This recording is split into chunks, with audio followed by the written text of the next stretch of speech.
بسم اللہ الرحمن الرحیم۔ شروع کرتی ہوں اللہ کے پاک نام سے جو بڑا مہربان نہایت رحم فرمانے والا ہے۔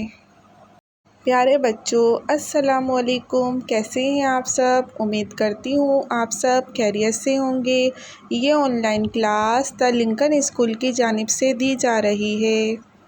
میں ہوں آپ کی اردو کی استانی نمرہ شیخ۔ آج کا ہمارا عنوان ہے سارے کام کون کر جاتا تھا کے سوال جواب اور الفاظ معنی۔ آئیے الفاظ معنی کرتے ہیں۔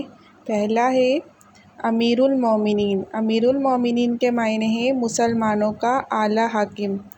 دوسرا ہے خلیفہ۔ خلیفہ کے معنی ہے پیغمبر کا نائب۔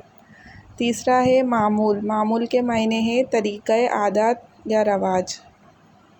آئیے اب ہم سوال نمبر 1 کرتے ہیں۔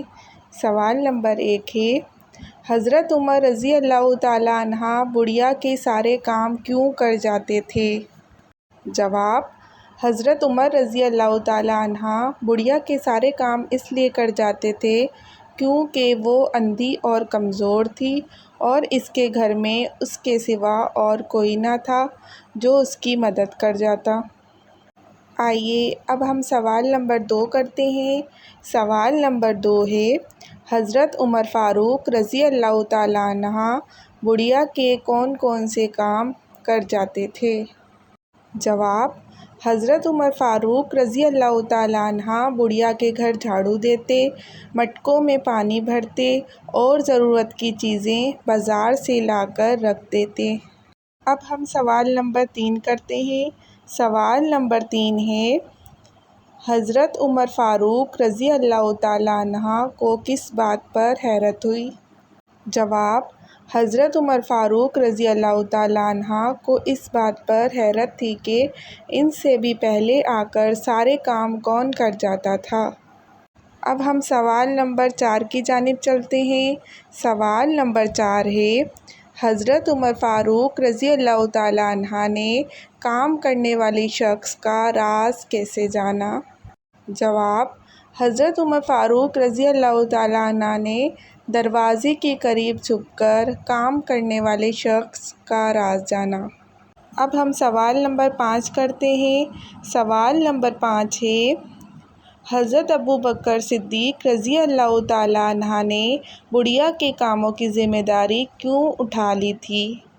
جواب: حضرت ابوبکر صدیق رضی اللہ تعالیٰ عنہ نے بڑھیا کے کاموں کی ذمہ داری اس لیے اٹھا لی تھی کیونکہ وہ اس وقت کے خلیفہ تھے اور خلیفہ کی یہ ذمہ داری ہوتی ہے کہ وہ لوگوں کا خیال رکھیں۔ اب اپنی کاپی میں سبق نمبر 2 کی اچھی سی ہیڈنگ ڈال کے یہ تمام سوالات اور الفاظ معنی اپنی کاپی میں کریں۔ آئیے اب ہم گھر کا کام کرتے ہیں۔ گھر کا کام ہے سوال نمبر 6۔ سوال نمبر 6 جو ہے آپ نے خود کرنا ہے۔ سوال ہے اس واقعے سے آپ نے جو نتیجہ حاصل کیا اسے 2 جملوں میں تحریر کیجیے۔ میں امید کرتی ہوں آج کا کام آپ کو سمجھ میں آیا ہوگا۔ اب مجھے اجازت دیجیے۔ اپنا خیال رکھیے گا، دعاؤں میں یاد رکھیے گا۔ اللہ حافظ۔